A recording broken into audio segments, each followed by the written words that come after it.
ओम शांति। आज हम शुरू करेंगे 1970 के मधुर महावाक्य 18 जनवरी 1970 की अव्यक्त वाणी। टॉपिक है संपूर्ण विल करने से विल पावर की प्राप्ति। आज किस लिए बुलाया है? आज बाप दादा क्या देख रहे हैं? एक एक सितारे को किस रूप में देख रहे हैं? सितारों में भी क्या विशेषता देखते हैं? हर एक सितारे की संपूर्णता की समीपता देख रहे हैं। आप सभी अपने को जानते हो कि कितना संपूर्णता के समीप पहुँचे हो। संपूर्णता के समीप पहुँचने की परख क्या होती है? संपूर्णता की परख यही है कि वह सभी बातों को सभी रीति से सभी रूपों से परख सकते हैं। संपूर्णता की परख है कि वह सभी बातों को परख सकता है। आज सारे दिन में क्या क्या स्मृति आई? चित्र स्मृति में आया व चरित्र स्मृति में आया। चित्र के साथ और कुछ याद आया? शिक्षा याद आई, ड्रामा याद आया, चित्र के साथ विचित्र भी याद आया। तो आज अव्यक्त दिवस 18 जनवरी ब्रह्मा बाबा का अव्यक्त दिवस है। तो उस पे बाबा ने पूछा क्या केवल ब्रह्मा बाबा याद आया, उसकी शिक्षा याद आई, ड्रामा याद आया, साथ में शिव बाबा भी याद आया। कितना समय चित्र की याद में थे, कितना समय विचित्र की याद में थे, या दोनों की याद मिली हुई थी? विचित्र के साथ चित्र को याद करने से खुद भी चरित्रवान बन जाएंगे। अगर सिर्फ चित्र और चरित्र को याद करेंगे तो चरित्र की ही याद रहेगी। इसलिए विचित्र के साथ चित्र और चरित्र याद आए। शिव बाबा के साथ ब्रह्मा बाबा और उनकी शिक्षाएं भी याद आए। आज के दिन और भी कोई विशेष कार्य किया? सिर्फ याद में ही मगन थे कि याद के साथ और भी कुछ किया? विकर्म विनाश। बच्चों ने कहा बाबा आज विकर्म भी विनाश हुए। यह तो याद का ही परिणाम है। और विशेष क्या कर्तव्य किया? पूरा एक वर्ष अपना चार्ट देखो। इस अव्यक्ति पढ़ाई, इस अव्यक्त स्नेह और सहयोग की रिजल्ट चेक की। इस अव्यक्त स्नेह और सहयोग का 12 मास का पेपर क्या है, चेकिंग की। चेकिंग करने के बाद ही अपने ऊपर अधिक अटेंशन रख सकते हैं। तो आज के दिन स्वयं ही अपना पेपर चेक करना है। व्यक्त भाव से अव्यक्त भाव में कहाँ तक आगे बढ़ रहे हैं, यह चेकिंग करनी है। तो बाबा ने कहा चेकिंग करनी है कि व्यक्त से अव्यक्त। अगर अव्यक्त स्थिति बड़ी है तो अपने चलन में भी अलौकिक होंगी। अव्यक्त स्थिति बड़ी है तो चलन भी अलौकिक होगी। अव्यक्त स्थिति की प्रैक्टिकल परख क्या है? अलौकिक चलन। इस लोक में रहते अलौकिक कहाँ तक बने हो, यह चेक करना है। इस वर्ष में पहली परीक्षा कौन सी हुई? इस निश्चय की परीक्षा में हर एक ने कितने मार्क्स लिए, वह अपने आप को जानते हैं। निश्चय की परीक्षा तो हो गई, अब कौन सी परीक्षा होनी है? परीक्षा का मालूम होते भी फेल हो जाते। कोई के लिए बड़ा पेपर है, लेकिन कोई का अब बड़ा पेपर होना है। जैसे इस पेपर में निश्चय की परीक्षा हुई, वैसे ही अब कौन सा पेपर होना है? व्यक्त में भी अब भी सहारा है। जैसे पहले भी निमित्त बना हुआ साकार तन सहारा था, वैसे ही अब भी ड्रामा में निमित्त बने हुए साकार में सहारा है। पहले भी निमित्त ही थे, अब भी निमित्त है। यह पूरे परिवार का साकार सहारा बहुत श्रेष्ठ है। अव्यक्त में तो साथ है ही, जितना स्नेह होता है उतना सहयोग भी मिलता है। स्नेह की कमी के कारण सहयोग भी कम मिलता है। साकार से स्नेह अर्थात सारे सिजरे से स्नेह। साकार अकेला नहीं है, प्रजापिता ब्रह्मा तो उसके साथ परिवार है। तो बाबा ने कहा अगर ब्रह्मा बाबा से शिव बाबा से प्यार है तो ब्रह्मा बाबा से साकार से प्यार है, अर्थात पूरे परिवार से, बच्चों से, ब्राह्मण परिवार से प्यार। प्रजापिता ब्रह्मा तो उनके साथ परिवार है। माला के मन के न हो, माला में अकेला मन का नहीं होता। माला में एक ही याद के सूत्र में, स्नेह में परिवार समाया हुआ है। तो यह जैसे माला में स्नेह के सूत्र में पिरोए हुए हैं। दैवी कुल तो भविष्य में है। इस ब्राह्मण कुल का बहुत महत्व है। जितना जितना ब्राह्मण कुल से स्नेह और समीपता होगी उतना ही दैवी राज्य में समीपता होगी। बाबा कहते हैं जितना इस परिवार में समीपता होगी उतना ही दैवी राज्य में भी समीपता होगी। बाप दादा किसको आगे रखते हैं? बच्चों को, क्योंकि बच्चों के बिना माँ बाप का नाम बाला नहीं हो सकता। तो जैसे साकार में कर्म करके दिखाया वही फॉलो करना है। यहाँ पेपर पहले ही सुनाया जाता है। तो पहला पेपर निश्चय का पेपर तो हुआ, लेकिन अब पेपर होना है हर एक के स्नेह, सहयोग और शक्ति का। निश्चय का पेपर हुआ, स्नेह, सहयोग और शक्ति का पेपर अभी होना है। तो बाबा कहते हैं अब वह समय नजदीक आ रहा है जिसमें आपका भी कल्प पहले वाला चित्र प्रत्यक्ष होना है। अनेक प्रकार की समस्याओं को परिवर्तन करने के लिए उंगली देनी है। कलयुगी पहाड़ तो पार होना ही है, लेकिन इस वर्ष में मन की समस्याएं, तन की समस्याएं, वायुमंडल की समस्याएं, सर्व समस्याओं के पहाड़ को स्नेह और सहयोग की उंगली देनी है। तन की समस्या भी आनी है। लौकिक संबंध में तो पास हो गए, लेकिन यह जो अलौकिक संबंध है उस संबंध द्वारा भी छोटी मोटी समस्याएं आएंगी। लेकिन यह समस्याएं सभी पेपर समझना, यह प्रैक्टिकल बातें नहीं समझना, यह पेपर समझना। अगर पेपर समझकर उनको पास करेंगे तो पास हो जाएंगे। अभी देखना पेपर आउट होते भी कितने पास होते हैं। फिर इस पेपर की रिजल्ट सुनाएंगे। इस समय अपने में विल पावर धारण करना है। अभी विल पावर नहीं आई है, यथा योग्य यथा शक्ति पावर है। विल पावर कैसे आ सकेगी? तो बाबा कहते हैं विल पावर आने का साधन कौन सा है? विल पावर की कमी क्यों है उसके कारण का पता है? याद की कमी भी क्यों है? तो बाप ने साकार में कर्म करके दिखाया। विल पावर कैसे आई? पहला कदम कौन सा उठाया? तो बाबा कहते हैं कि विल पावर की कमी है, तो वो क्यों है? तो बाबा कहते हैं याद भी ब्रह्मा बाबा ने सारा कुछ करके दिखाया, तो भी हम पीछे क्यों है? तो पहला कदम कौन सा उठाया ब्रह्मा बाबा ने? सभी कुछ विल कर दिया। विल करने में देरी तो नहीं की। जो भी बुरे हैं अंदर है व बाहर, वह संपूर्ण विल नहीं की है तब तक विल पावर आ नहीं सकती। साकार ने कुछ सोचा क्या कि कैसे होगा, क्या होगा? ये कब सोचा? अगर कोई सोच कर विल करता है तो उसका इतना फल नहीं मिलता। जैसे झटकों और बिगड़ झटकों का फर्क होता है। पहले स्वीकार कौन होता है? जो पहले स्वीकार होता है उसको नंबर 1 की शक्ति मिलती है। जो पहले स्वीकार नहीं होते उनको शक्ति भी उतनी प्राप्त नहीं होती है। इस बात पर सोचना कि ब्रह्मा बाबा कैसे एक सेकंड में सब कुछ समर्पित कर दिया, विल कर दिया, तो हमें भी कैसे सब कुछ विल करना है। तो इस बात पे बाबा ने कहा सोचना।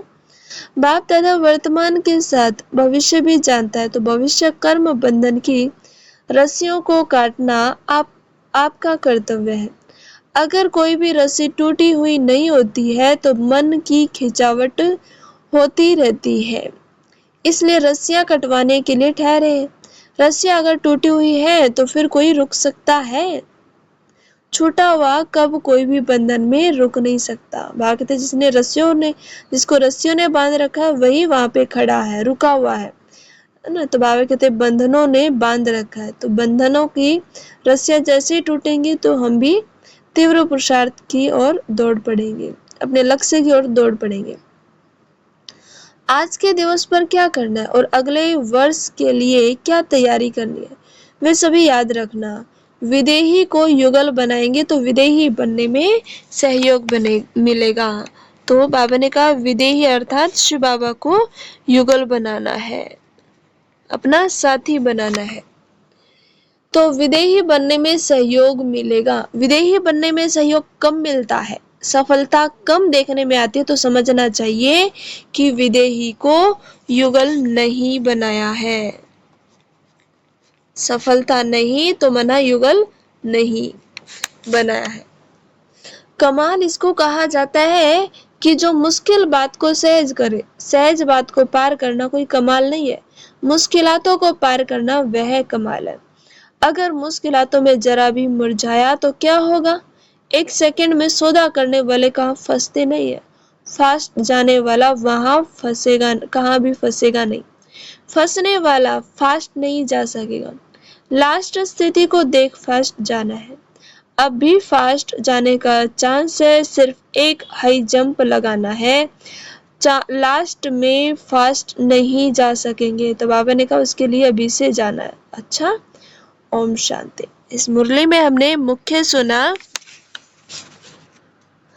कि चित्र के साथ चरित्र, ब्रह्मा बाबा के चरित्र को भी, शिक्षाओं को भी याद रखना, उनके व्यवहार कैसे, वो एकदम समर्पित बुद्धि थे। ब्रह्मा बाबा ने सब कुछ करके दिखाया, उसके अनुसार हमें चलना है। साथ में विचित्र बाप को भी याद रखना है। बाबा ने कहा चलन हमारी अलौकिक होनी चाहिए। बाबा ने कहा अभी तक निश्चय का पेपर आया, क्योंकि ब्रह्मा बाबा चला गया तो निश्चय हमारा कितना, उसके बाद भी अब बाबा आएगा स्नेह। बाबा कहते हैं अभी आएगा पेपर स्नेह और सहयोग का। तो बाबा ने कहा कि पेपर भी आउट कर दिया, अब देखते कितने पास होते हैं, तो चेकिंग करनी है अभी निश्चय की। तो बाबा कहते हैं जितने अभी, बाबा ने कहा ब्रह्मा बाबा से स्नेह है तो पूरे परिवार से भी स्नेह होगा, है ना। तो जितने ब्रह्मा बाबा के समीप उतने परिवार के समीप होंगे, तो उतने ही दैवी राज्य में भी समीपता होगी। तो बाबा ने कहा अगर विदेही बाप को युगल बनाएंगे तो सफलता मिलेगी, अगर सफलता नहीं तो माना बाबा को युगल नहीं बनाया, तो ब्रह्मा बाप के जैसे हमें विल करना है। तो अगली मुरली सुनते हैं 22 जनवरी 1970 की। तो टॉपिक है अंतिम कोर्स, मन के भावों को जानना। अभी हम सुनते 22 जनवरी 1970 की अव्यक्त मधुर महावाक्य। टॉपिक है अंतिम कोर्स, मन के भावों को जानना। तो इस विषय में बाबा कहते हैं सभी कहाँ बैठे हो और क्या देख रहे हो? अव्यक्त स्थिति में स्थित हो, व्यक्त अव्यक्त रूप को देख रहे हो, वह व्यक्त में अव्यक्त को देखने का प्रयत्न करते हो। इस दुनिया में आवाज है, अव्यक्त दुनिया में आवाज नहीं है। इसलिए बाप सभी बच्चों को आवाज से परे ले जाने की ड्रिल सिखला रहे। एक सेकंड में आवाज में आना, एक सेकंड में आवाज से परे हो जाना, ऐसा अभ्यास इस वर्तमान समय में बहुत आवश्यक है।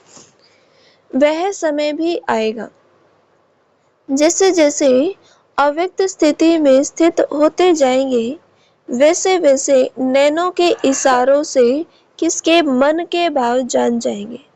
बाबा कहते हैं जैसे अव्यक्त स्थिति में स्थित हो जाएंगे, वैसे वैसे मन के भावों को समझते जाएंगे। कोई से बोलने व सुनने की आवश्यकता नहीं होगी। ऐसा समय अब आने वाला है जैसे बाप दादा के सामने जब आते हो तो बिना सुनाए हुए भी आप सभी के मन के संकल्प, मन के भावों को जान लेते हैं। वैसे ही आप बच्चों को भी यही अंतिम कोर्स पढ़ना है। जैसे मुख की भाषा कही जाती है, वैसे ही फिर रूहों की रूहान होती है, जिसे रूह रूहान कहते। तो रूह भी रूह से बात करती है, लेकिन कैसे? क्या रूहों की बातें मुख से होती है? जैसे जैसे रूहानी स्थिति में स्थित होते जाएंगे, वैसे वैसे रूह की बात को ऐसे ही सहज और स्पष्ट जान लेंगे। जैसे जैसे रूहानी स्थिति में स्थित हो जाएंगे, वैसे ही रूह की बात को भी स्पष्ट जान लेंगे। जैसे इस दुनिया में मुख द्वारा वर्णन करने से एक दो के भाव जानते हो, तो इसके लिए किस बात की धारणा की आवश्यकता है? विशेष इस बात की आवश्यकता है जो सदैव बुद्धि की लाइन क्लियर हो। कोई भी अपने बुद्धि में व मन में डिस्टरबेंस होगा, वह लाइन क्लियर न होगी तो एक दो के संकल्प और भाव को नहीं जान सकेंगे। तो लाइन क्लियर होगी तो हम संकल्प और भाव को जान सकेंगे। लाइन क्लियर न होने कारण अपने संकल्पों की मिक्सचरिटी हो जाती है। इसलिए हर एक को देखना चाहिए कि हमारी बुद्धि की लाइन क्लियर है। बुद्धि में कोई भी किसी भी प्रकार का विघ्न तो नहीं सताता। अटूट, अटल, अथक, ये तीनों ही बातें जीवन में है। अगर इन तीनों में से एक बात में भी कमी है तो समझना चाहिए कि बुद्धि की लाइन क्लियर नहीं है। जब बुद्धि की लाइन क्लियर हो जाएगी तो उसकी स्थिति स्मृति क्या होगी? जितनी जितनी बुद्धि की लाइन अर्थात पुरुषार्थ की लाइन क्लियर होगी, उतना उतना क्या स्मृति में रहेगा। कोई भी बात में उसके सामने भविष्य ऐसा ही स्पष्ट होगा जैसे वर्तमान स्पष्ट होता है। उसके लिए वर्तमान और भविष्य एक समान हो जाएगा। जिसकी पुरुषार्थ की लाइन क्लियर होगी तो उसकी निशानी बाबा ने बताया कि उसको भविष्य भी वैसे स्पष्ट होगा जैसे ही वर्तमान। उसके लिए वर्तमान और भविष्य एक समान हो जाएगा। जैसे आजकल साइंसदानों ने कहां की बातों को इतना स्पष्ट दिखाया जो दूर की चीज भी नजदीक नजर आती है। इसी रीति से जिनका पुरुषार्थ क्लियर होगा उनको भविष्य की हर बात दूर होते भी नजदीक दिखाई पड़ेगी।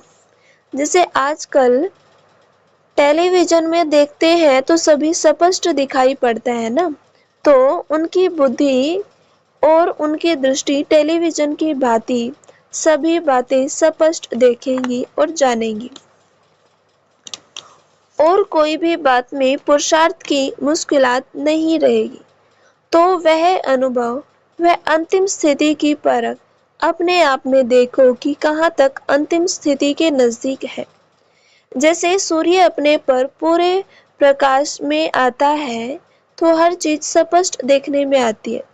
जो अंधकार है, धुंध है, वे सभी खत्म हो जाते हैं। इसी रीति जब सर्वशक्तिवान ज्ञान सूर्य के साथ अटूट संबंध है तो अपने आप में भी ऐसे ही हर बात स्पष्ट देखने में आएगी। और जो चलते चलते पुरुषार्थ में माया का अंधकार वह धुंध आ जाती है, जो सत्य बात को छिपाने वाली है, वह हट जाएगी। इसके लिए सदैव दो बातें याद रखो।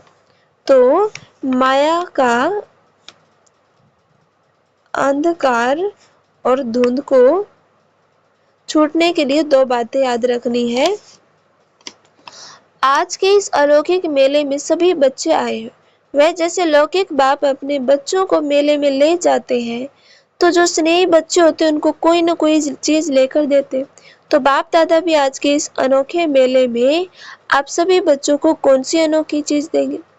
आज के इस मधुर मिलन के मेले को यादगार बाप दादा क्या दे रहे हैं कि सदैव शुभ चिंतक और शुभ चिंतन में रहना है।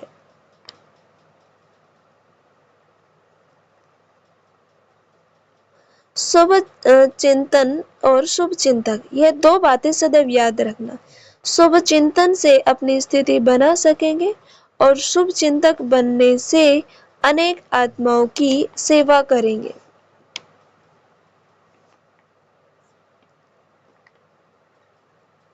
तो आज यह वतन से आए हुए सभी बच्चों के प्रति अविनाशी सौगात है। बाप दादा का स्नेह अधिक है व बच्चों का अधिक है। कोई कोई बच्चे सोचते होंगे कि हम सभी का स्नेह बाप दादा से ज्यादा है। कोई कोई है भी, लेकिन मेजोरिटी नहीं। स्नेह है लेकिन अटूट और एकरस स्नेह नहीं है। बच्चों का स्नेह रूप बदलता हुआ है, बाप दादा का स्नेह अटूट और एकरस रहता है। तो अब बताओ कि किसका स्नेह ज्यादा है। बाप दादा सभी बच्चों को देखते हैं तो त्रिनेत्री होने से तीन रूपों से देखते हैं। वे तीन कौन से रूप है? जैसे आप बच्चे बाप को तीन रूपों से देखते हो ना, तो वह सभी जानते हैं, लेकिन बाप बच्चों को तीन रूप से देखते हैं। एक पुरुषार्थी रूप, दूसरा संगम का भविष्य रूप और तीसरा भविष्य देवता रूप। तो एक है पुरुषार्थी, दूसरा संगम का भविष्य फरिश्ता और तीसरा है भविष्य देवता। तीनों का साक्षात्कार होता रहता है। तीनों ही रूप एक एक ऐसे स्पष्ट देखने में आते हैं जैसे वर्तमान यह देह का रूप इन आंखों से स्पष्ट देखने में आता है। इस रीति दिव्य नेत्र द्वारा ये तीनों रूप स्पष्ट देखने में आते हैं। जैसे इन आंखों से देखी हुई चीज का वर्णन करना सहज होता है ना, सुनी हुई बातों का वर्णन करना बहुत मुश्किल होता है, लेकिन देखी हुई बात का वर्णन करना सहज होता है और स्पष्ट होता है। तो इन दिव्य नेत्रों व अव्यक्त नेत्रों द्वारा हर एक के तीनों रूप भी इतना ही सहज वर्णन करना होता है। वैसे ही आप सभी को भी एक दो के तीनों रूप देखने में आएंगे। अभी यथा योग्य यथाशक्ति है, लेकिन कुछ समय बाद यह है यथाशक्ति शब्द भी खत्म हो जाएगा और हर एक अपने अपने नंबर प्रमाण संपूर्णता को प्राप्त हो जाएंगे। तो बाप दादा अब सभी के संपूर्ण मुखड़े देखते हैं। संपूर्णता नंबरवार होगी। माला के 108 मणके जो है, तो नंबरवार मणका और 108वां मणका दोनों को संपूर्ण कहेंगे कि नहीं? विजय रतन कहेंगे। विजय रतन अर्थात अपने नंबर प्रमाण संपूर्णता को प्राप्त हो। उनके लिए सारे ड्रामा के अंदर वही संपूर्णता की फर्स्ट स्टेज है। जैसे सतयुग में विश्व महाराजन तो 8वां भी कहलाएगा, लेकिन फर्स्ट विश्व महाराजन की सृष्टि के संपूर्ण सुख और 8वें के संपूर्णता के सुख में अंतर होगा ना। वैसे ही यहाँ भी हर एक अपने अपने नंबर प्रमाण संपूर्णता को प्राप्त हो रहे हैं। इसलिए बाप दादा संपूर्ण स्टेज को देखते रहते हैं और वर्तमान समय के पुरुषार्थ को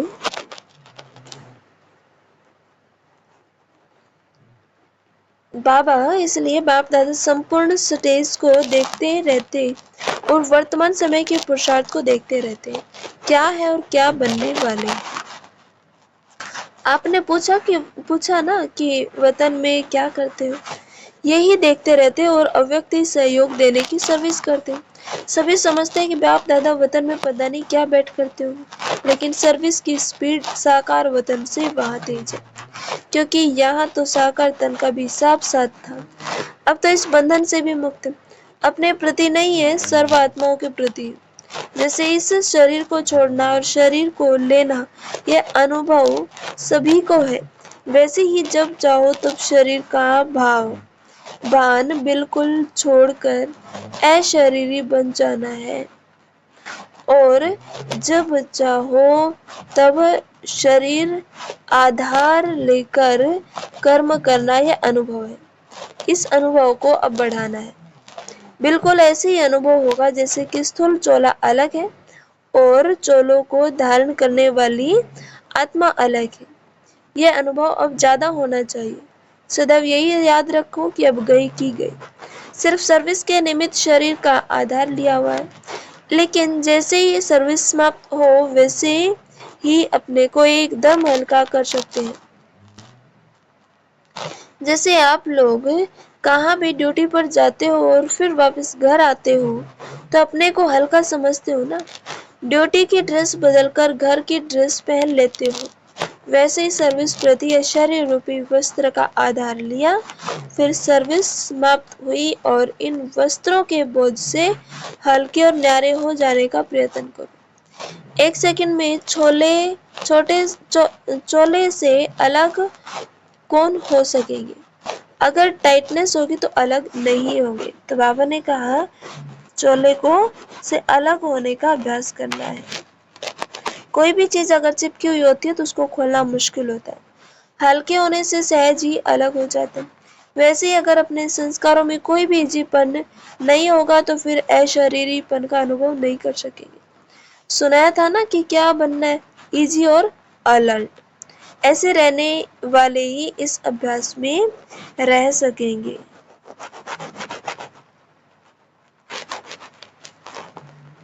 बाप दादा बच्चों को कोई नया नहीं देख रहे हैं, क्योंकि जब तीनों ही कालों को जानते हैं तो नया क्या कैसे कहेंगे। इसलिए सभी अति पुराने हैं। कितना पुराने हैं वह हिसाब नहीं निकाल सकते हैं। तो अपने को नया नहीं समझना, अति पुराने हैं और वही पुराने अब फिर से अपना हक लेने के लिए आए हैं। यह नशा सदैव कायम रहे। यह भी कभी नहीं बोलना कि पुरुषार्थ करेंगे देखेंगे, नहीं। जो लास्ट आए हैं उनको यही सोचना है कि हम फास्ट जाएंगे। अगर फास्ट का लक्ष्य रखेंगे तो पुरुषार्थ भी ऐसे ही होगा। इसलिए कभी भी यह नहीं सोचना कि हम लोग तो पीछे आए हैं, प्रजा बन जाएंगे, नहीं। पीछे आने वालों को भी अधिकार है राज्य पद पाने का। अच्छा, अव्यक्त मुलाकात भी मिलन ही है। बाप दादा कहते हैं इसलिए सभी को यही निश्चय रखना है कि हम राज्य पद लेकर ही छोड़ेंगे। हम नहीं बनेंगे तो कौन बनेंगे? कोर्टों में कौन सी आत्मा गिनी जाती है? ऐसे कोर्टों में से कोई हम आत्माएं ड्रामा के अंदर है।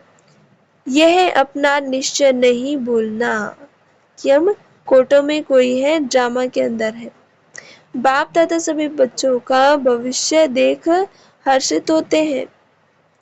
एक एक से मिलना मन की बात तो यह है, लेकिन आप सबके समान इस व्यक्त दुनिया में बाप दादा को अभी हर वक्त यह व्यक्त दुनिया नहीं तो आपके दुनिया के प्रमाण समय को ही देखना पड़ता है। बाबा कहते बाप दादा जब आते हैं तो हमें हमारे अनुसार समय को देखते हैं। घड़ी नहीं होती, वतन में समय नहीं होता, घड़ी नहीं होती, लेकिन इस अव्यक्त दुनिया में ये सभी बातें देखनी पड़ती है। वहां तो सब सूर्यवंशी, सूर्य चांद ही नहीं तो रात दिन किस हिसाब से हो। वहां पे तो बाबा कहते हैं सूर्य चांद ही नहीं तो रात दिन किस हिसाब से हो, इसलिए समय का बंधन नहीं है। तो इस अच्छा ओम शांति महावाक्यों में बाबा ने कहा कि किसी के मन के भावों को कैसे जान सकते हैं। अव्यक्त स्थिति होगी, रूहानी स्थिति होगी तो हम किसी के भी मन के भावों को इशारों से ही जान लेंगे। तो उसके लिए बाबा ने कहा लाइन क्लीन और क्लियर हो, जो हम सीधी टचिंग कैच कर सके। पुरुषार्थ क्लियर हो, सीधा हो, है ना। तो बाबा ने कहा उसमें बाबा तीन बातें देखते हैं कि भविष्य, जैसे हम बाप के तीन रूपों को देखते हैं इससे बाबा भी हमारे तीन रूपों को देखते हैं। भविष्य को देखते हैं, एक तो पुरुषार्थ को देखते हैं और संगम युग के भविष्य को देखते जो कि फरिश्ता है, और तीसरा है देवता। तो बाबा ने कहा